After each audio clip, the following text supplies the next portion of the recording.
I'm back on your favorite subreddit. First one's a meme comparing a woman to food. A donut, to be specific. Let's just be friends. Tight donut. I'm strong and independent. Looks like a lovely Krispy Kreme donut. Ready to settle down a little bit wider, and why can't I find a good man? Which is, again, also a delicious looking blueberry donut from Krispy Kreme. The implication here, obviously, if you are naive like I am, is that the donut hole, thus referring to the female genital, becomes more open as time goes on, you know? Oh, look, that's funny. The facts are way too real. I don't get how it's funny, bro. This is something you see all the time. Something can't be funny if it's been rinsed and recycled. Like, yo, I used to get made fun of for something. The first time I was like, alright, that's good. But after 26 times, bro, come on! But you shouldn't be comparing anyone to food. You shouldn't be objectifying people like that. Imagine if they did that with guys, you know? How would you feel? Ah, look at this. This is an example. The penis of a virgin. It is still large and healthy. It hasn't been crushed inside dozens of, and will one day make the right woman very happy. The penis of a man who has had multiple sexual okay, I can't read. It has shriveled down to less than 1/3 of its original size due to vaginal pressure and will no longer be able to pleasure any woman. Ah, and this too. The life cycle of a banana. See, it's not a pleasant thing to do. You shouldn't do it. You shouldn't do it. You shouldn't do it. Okay, so this person got an unprompted text from a guy. Let me be perfectly clear. You're not on my level, and deep down you already know it. Sure, you're cute. Society has rewarded you for that your whole life. People have gassed you up, given you passes for your bad behavior, and told you that your looks are enough. But here's the cold, hard truth you don't want to hear. The clock is ticking for you, sweetheart. Tick, tick, tick, tick. Tick, tick, tick. And you're nowhere near as valuable as you think you are. Tomorrow you'll be less valuable than you are today. A year from now you'll be even less I'm sorry, I just started ad-libbing.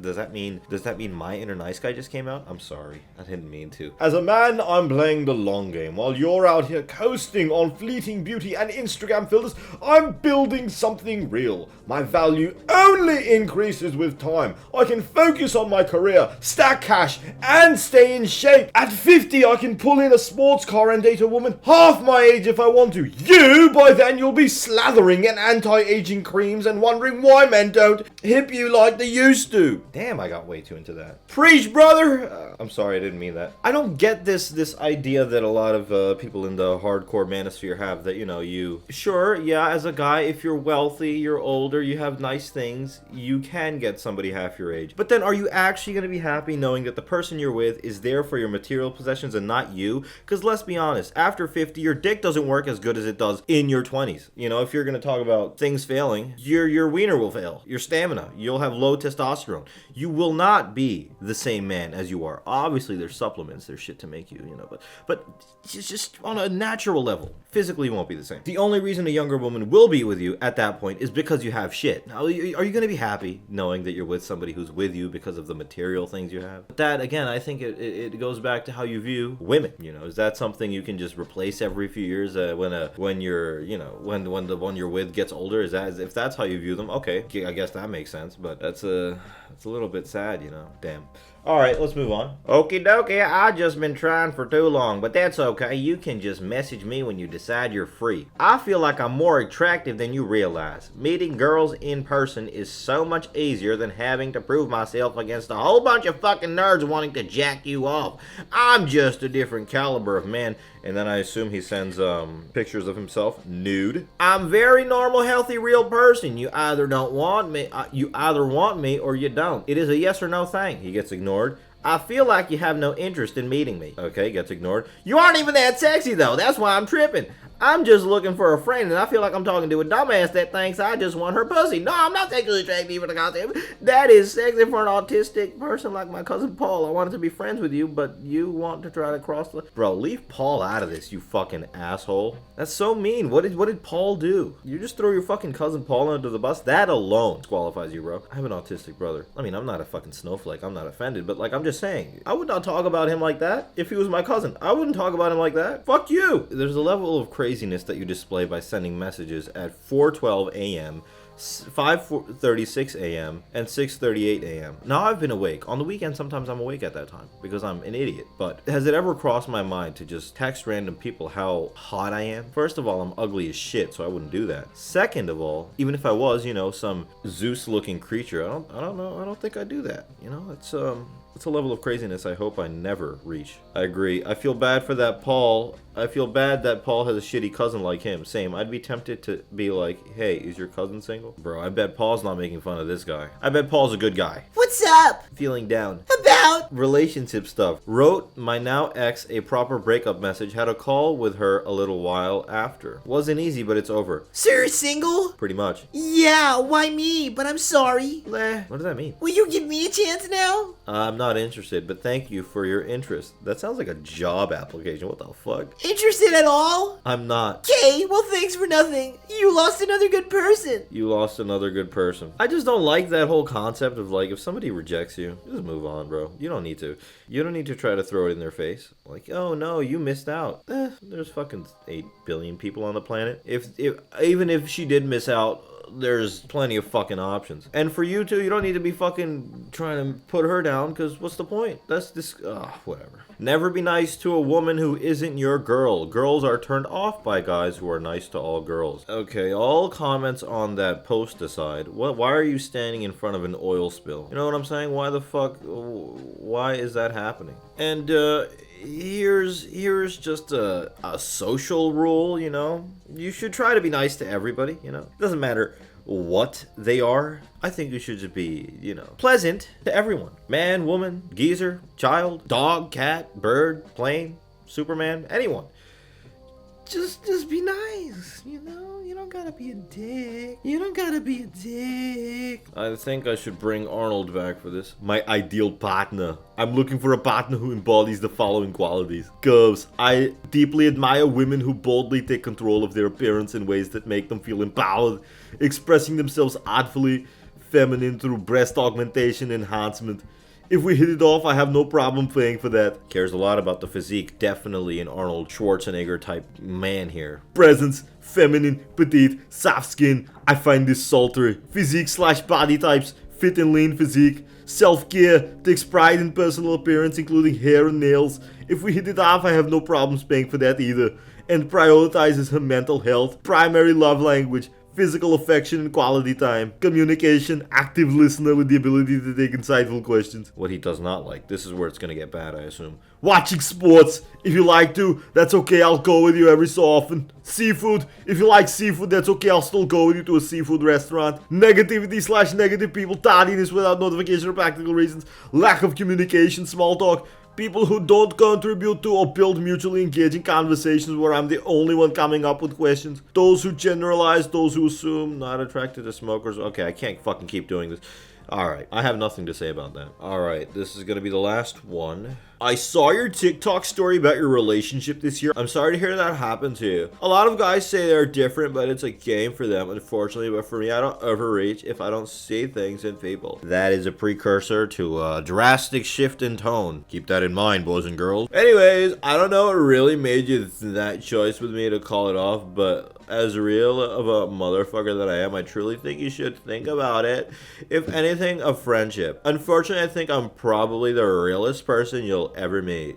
Regardless, you have my number, take care, and it was an honor having the ability to talk to you and text you. Sometimes taking one final chance is what will change your whole perspective on things. Happy New Year's also. Okay, sounds like he has a big ego, but also sounds like this man's a Zen Buddhist so far, you know. But again, I am anticipating a tone shift. Okay, so an hour later, he remembers that he had something else to say. What I'm trying to say is I won't waste your time, you won't regret it. I know it seems pushy, but this is how I am. You won't have to worry about anything with me. I didn't even know why I have you in my mind when we haven't met, but I think you and I are similar in a way. You haven't met, but you think you're similar? Anyways, I'm gonna stop texting you, and I'll let you text me back if you want. Unlike anyone, I fucking care about everything for the good and the bad. I'm always here. The fuck was that? Yo, okay, so the majority of the comments here are grammatical Nazis in the comment section. Fuck, I think I'd have to pass on anyone who uses the wrong your. Okay.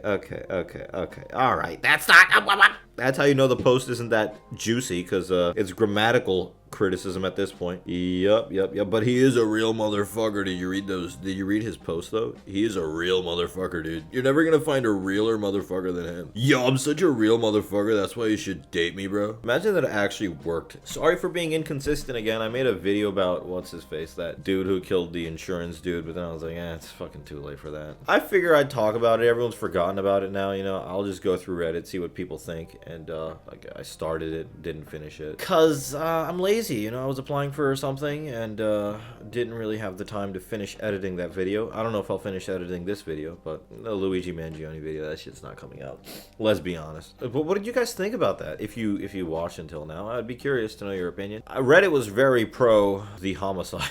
Reddit was very in favor of it. I'm not in favor of just vigilante justice and putting somebody down in broad daylight. It was nighttime. But still, there's certain people who some people view as vigilante heroes, and some people who, you know, the rest of the country is like, no, that guy's not a hero. And then everyone has their own version of vigilante justice. That's why, you know, I don't think people should be going out to do that. But in that specific case, where your company is like, under you is responsible for the death of 40,000 people about, I think. Come on.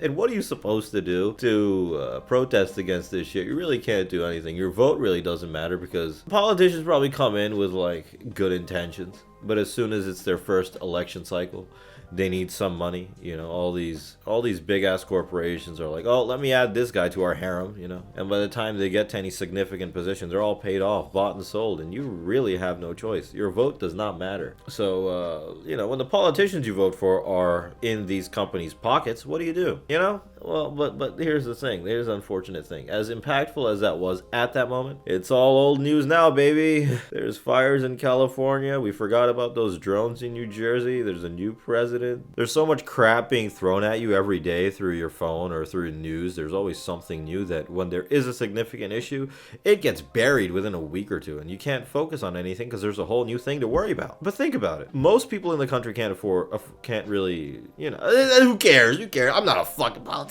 Anyway, if you watched this video until now, I'm grateful for you.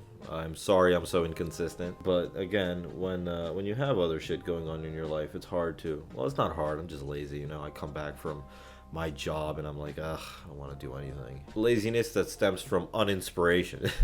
What? A lack of inspiration. If you liked that video, please like and subscribe. And if you have an opinion on that, anything that's happened since I last saw you, whether it be the election, whether it be the Luigi thing, whether it be the drones, whether it be the fires, whether it be how you're doing, don't hesitate to put it down below. You know, I do like reading comments. Oh, forgot. I asked somebody to write a poem for me in my last Nice Guys video, and you did. You actually wrote it for me, and I wanted to read it here because I appreciated that. That was, you know, when you ask something and you actually get it.